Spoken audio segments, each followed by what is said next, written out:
Hello and welcome back to the channel. Thank you for joining me. Today I want to show you something that a friend of mine sent me, and I think it's a rather worrying thing. I try to find solutions on this channel to the problems that are put to us. I'm very much aware that if you put a scary thumbnail on, you'll get many more hits than if you actually come up with a solution for people. However, it's important that we know some of the problems so that we can find the solutions. So here's an interesting thing, and this has come in from TravelBiz website, travelbiz.com, and as you can see there, the headline is the EU, the European Union, is to implement new biometric registration system for non-EU travellers. That would be if you're from Britain or America and you're not one of these visa-carrying ones, however it works.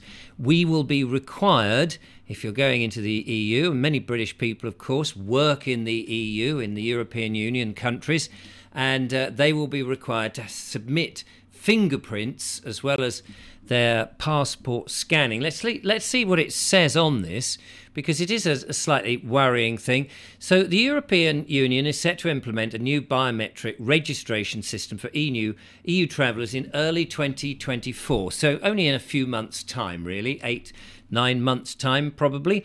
The system is called the European Entry/Exit System, or EES for short, and it's going to require travellers from visa-exempt countries to provide fingerprints and undergo a streamlined process at self-service kiosks along with passport scanning. And there we are. Look, there's the dreaded flag, if I can get it up on the screen for you.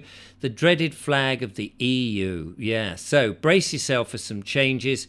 If you are not from these, if you're from the outside of the EU and you don't have a visa, this is what you've got to do. Fingerprints and a streamlined process up to these self-service kiosks. And it's important to note that the collection of the biometric data apparently has long been planned in conjunction with the new ETIAS scheme. And ETIAS, let's have a look, it stands for, somewhere down here, it does actually say what it stands for.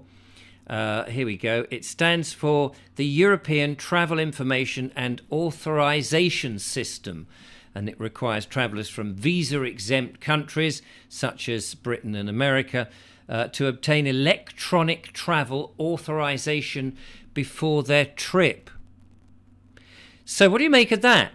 So if you are going over there, you've got to now give them your fingerprints. That's your own personal sovereign identity, isn't it? That's what the police take if there's been a crime and you are a suspect.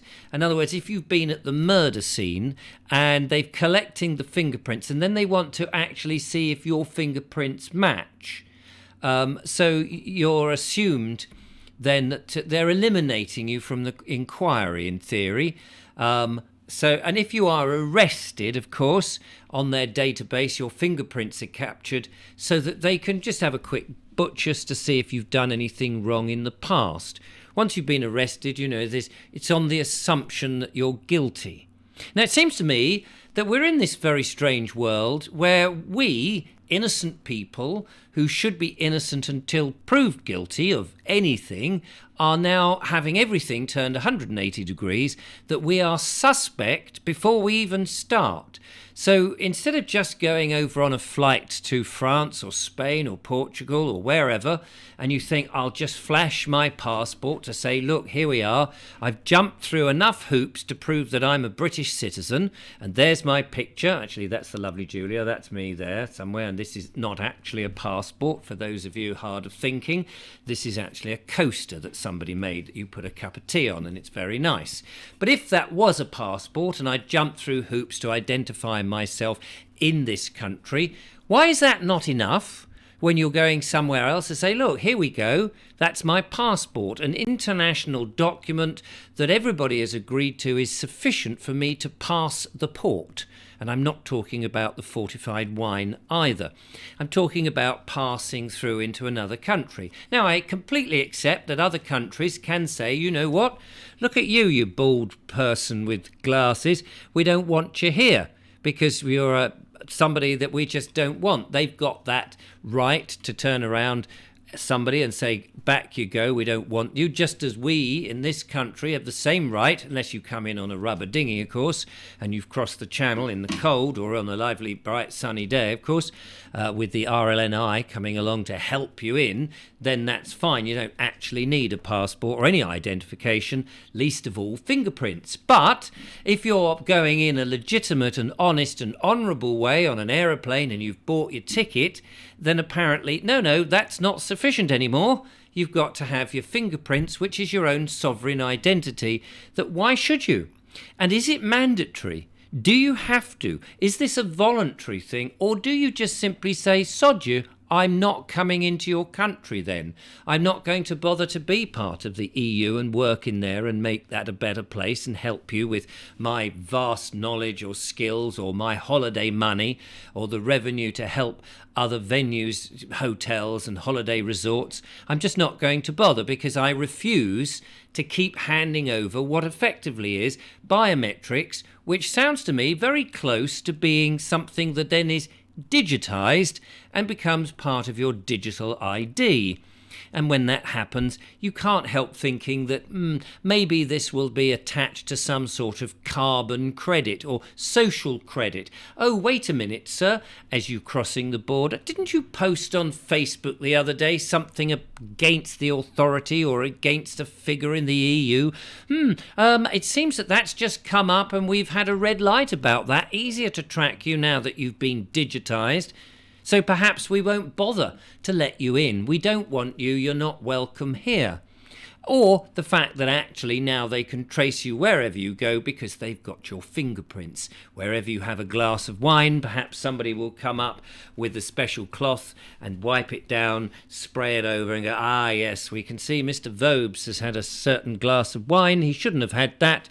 We see that he's now driven in a car. We're going to clobber him somewhere in the country. Maybe I'm a little bit far-fetched on all of that.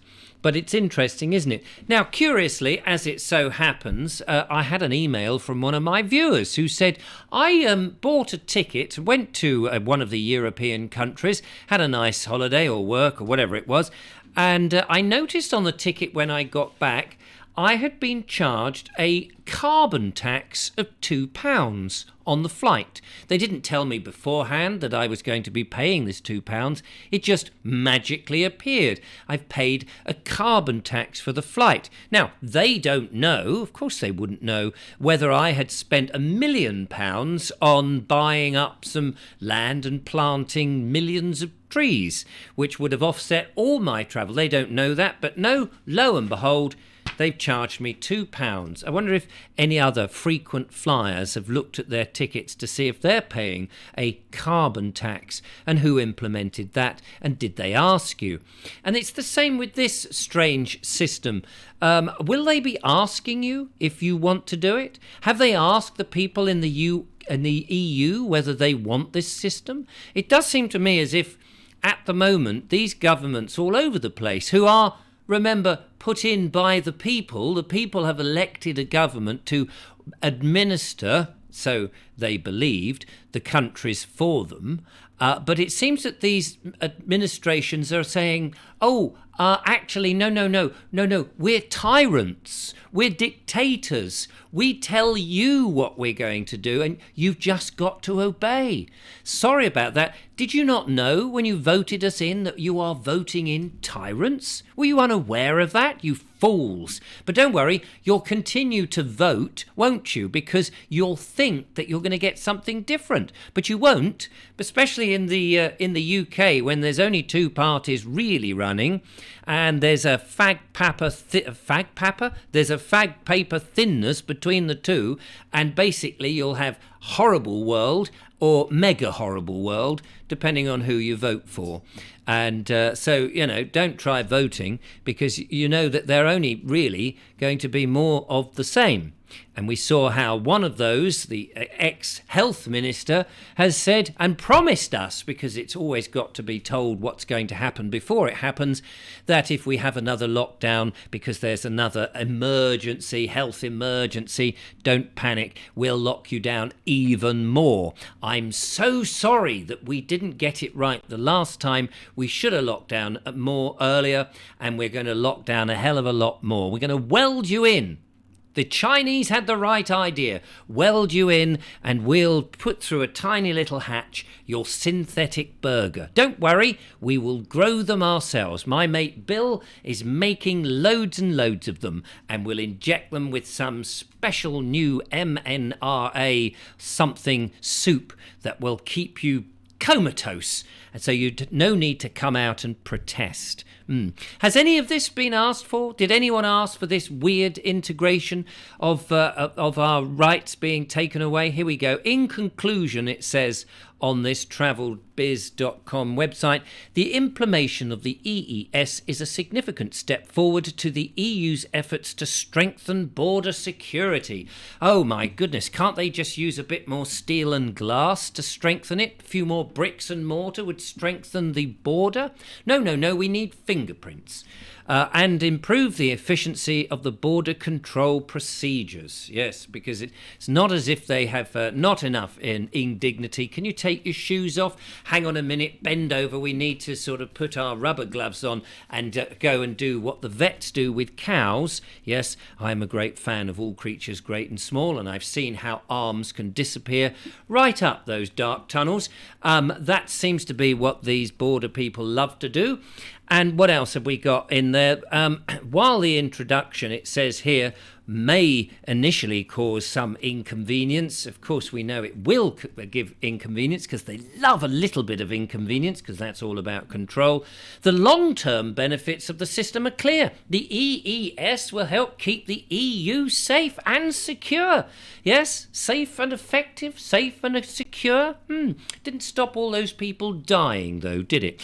And it will also make it easier for travellers to enter and exit the Schengen, or whatever that is, I can't pronounce it, area, you know where it is. So there we go. I'm just a thick person who has just a simple opinion. Just my simple opinion. But what do you make of it? Be interested in your thoughts. Will you be giving up your biometrics to go abroad? Will you be saying, actually, thanks ever so much for that? It's very kind of you to want to have my fingerprints, as a keepsake, because you think I'm such an important person. But no, thank you. I'm going to keep them all to myself. And no point you photographing my eye either. Thank you very much. I'm going to keep all of my own biometrics, my personal sovereignty, to myself. And you know what you can do. If it means I can't go to the EU, I'll stay in my own country and leave you lot to your own misery. So you can all bog off. But what would you say?